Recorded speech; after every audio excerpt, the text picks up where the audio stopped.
Okay, so we're back. We're gonna do another short video here on a token deck that I've created. It's red white. Um, it fares pretty well in historic as well because of the fact if you're facing somebody that has a lot of quick creatures that pump up really fast, because this deck is a little slower than a few, it suffers.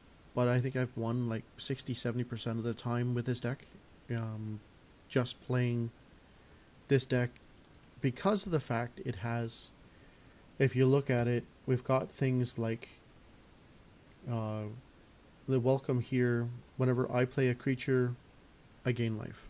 So it's somewhat of a gain life type deck because you've got Soul Warden in here. Wherever a creature is done, you get another Soul Warden comes into play. You gain life when they cast creatures or when you cast creatures. So if they've got a creature producing deck, your life points are going to go up pretty quickly. That's the way I look at it.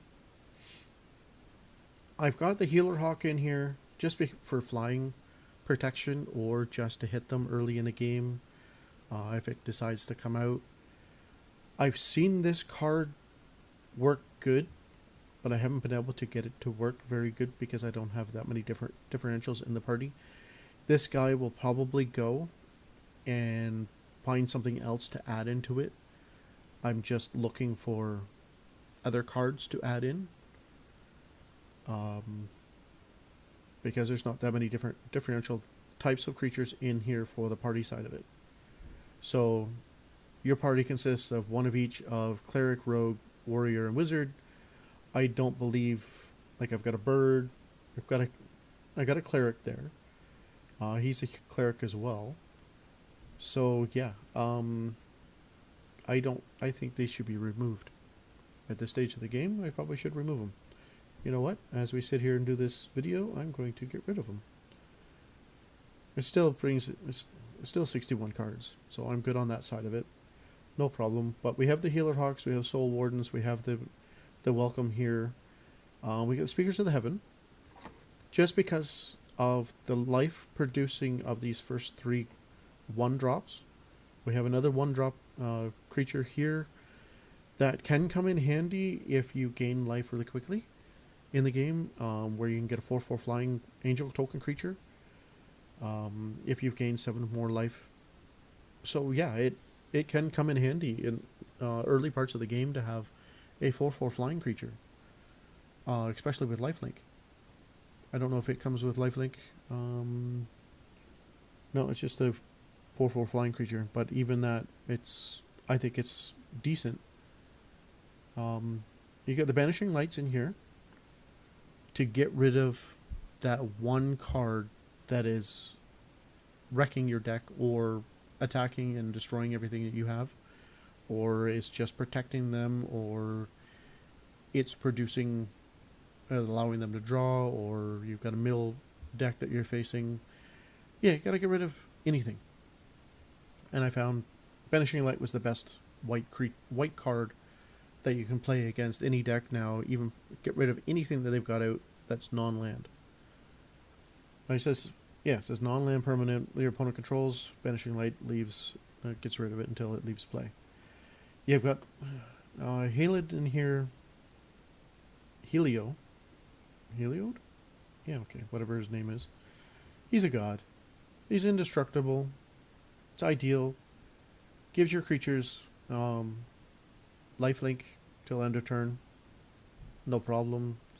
Whenever you gain life, you can put a +1/+1 counter on target creature, which makes very good with the Healer Hawks. You bump up your Healer Hawks a lot, giving damage to, not giving damage, but allowing you to damage your opponent quickly earlier on in the game. Once it comes out, it only costs 3 to bring out. You can always give any creature you have lifelink as well, allowing you to gain life. So if you get a bigger creature you want to just attack with or fight with and whatnot, it's good. Settle the Wreckage I threw in here because you do have the scoot swarms that are out there that do massive amount of creatures, kind of like the Krenko mob boss. Creates a lot of creatures, and if they figure, oh well, I'm just going to attack you with these 31 creatures and kill you, and then you turn around and go, okay, settle the wreckage. I'm going to play that, and just basically gets rid of all their attacking creatures. It's kind of like a 4-card fog, but instead of just keeping your cards, instead of them keeping their creatures to attack the next turn, you actually can get rid of all their creatures. Yes, they may pull a lot of basic land because of it, but I look at it going, it's been a saving grace to get rid of annoying creatures, especially if they come up with like a really big, massive 10/10 creature that's, it's going to kill you either this turn or next. You've got to get rid of it somehow, and Settle the Wreckage has been one of the ideal ways to get rid of annoying amount of creatures. But that being said, you also have the Strength of the Pride here, which if you've gained at least 15 more than your starting total, you can get rid of each artifact and creature your opponent controls. It's another way of doing a massive Wrath of God, but you also get rid of their artifacts on top of it. So if they've got a lot of creatures out and you're just struggling to stay alive, but you have lots of life. I played against a guy that he had like 300 life, and I was playing this deck. He had 300 life, and he was playing white life gain deck. His deck was 250 cards. I looked at it going, okay, well here, whoever gets the Strength of the Pride first was going to win the game, because we both had a crap ton of creatures. I was going forth, and I had Krenko out. He couldn't get rid of it. So every turn I was creating at least 10 or 15 more creatures, because of the Krenko mob boss was creating goblin tokens. But because of the goblin token was out, or because the Krenko was here, I also had Divine Visitation out, which was creating 4/4 flying creatures with vigilance. So yes, because I had that out, I was producing a mass amount of creatures. A mass amount of flying creatures. He had no flying creatures whatsoever out at all.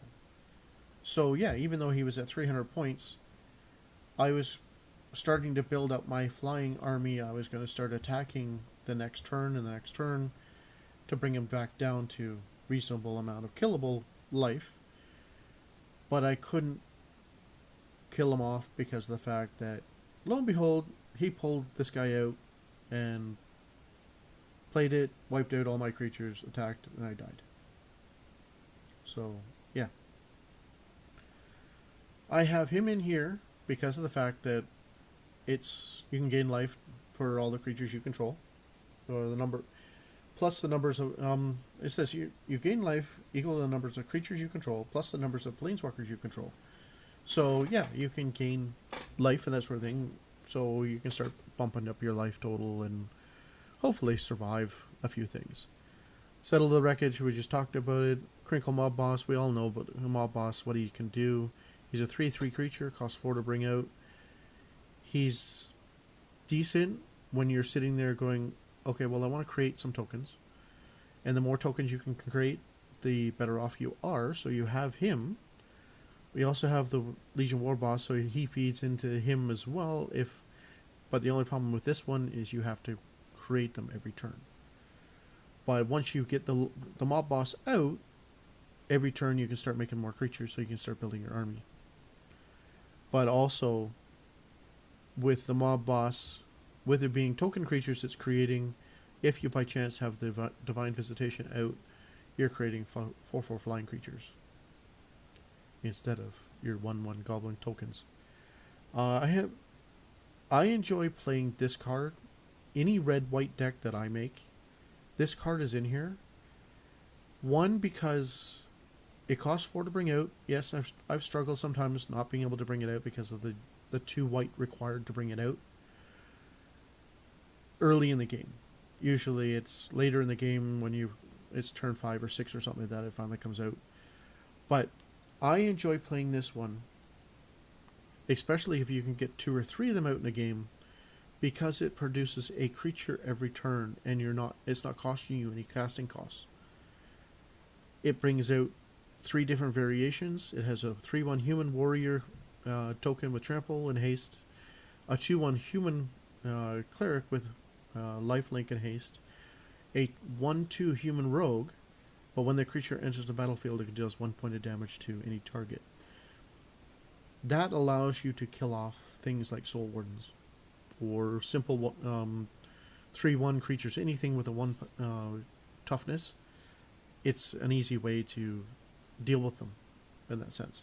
So somebody who's hitting you all the time with a healer hawk or something along those lines, or if they had a soul warden out and you wanted to get rid of it because they're gaining life every time you produce a creature, that's one way to get rid of it.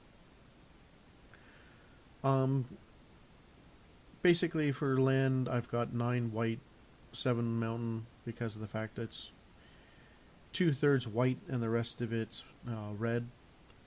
And then I've got a couple of different dual lands because it makes it a little easier to bring out things like the ones that cost 2. The Krenko, we've got the Merriment here, we've got the Strange of the Pride, we've got to Settle the Wreckage, all cost 2 of 1 color, and having the dual lands in there helps out quite a bit. But that's my token fun deck.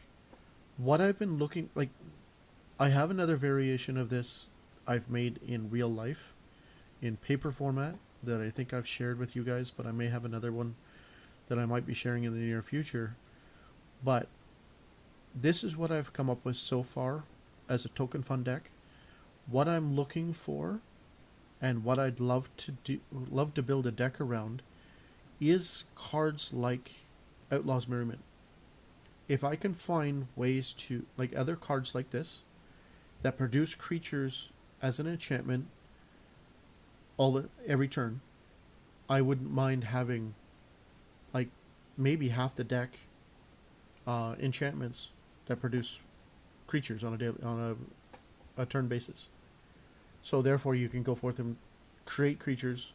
That's what the Legion War Boss is all about. It creates a creature every turn. But with it being a creature, it's easier targeted than an enchantment when people don't put disenchants or something like that in their deck that destroy enchantments. So having this enchantment in here, the Merriment, I find is really good.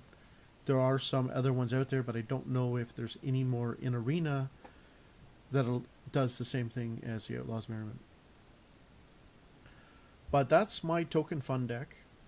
It's one of the better ones that I find. It's more enjoyable for me to play because of the fact of the variable, like the different variations in this deck.